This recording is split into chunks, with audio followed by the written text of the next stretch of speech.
ഇതെന്റെ രക്തം, ഇതെന്റെ മാംസം, ഇതെന്റെ ജീവിത ബലിദാനം.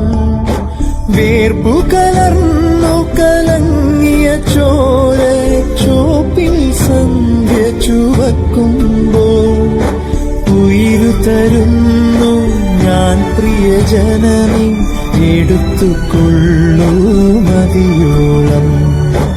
ഇതെന്റെ രക്തം,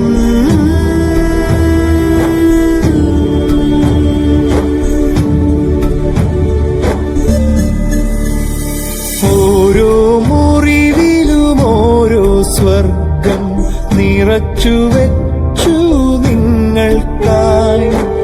ഓർക്കണം നീ എന്റെ പിതാവേ, എടുക്കയാണിവരെൻ ഹൃദയം. പരിശുദ്ധാത്മ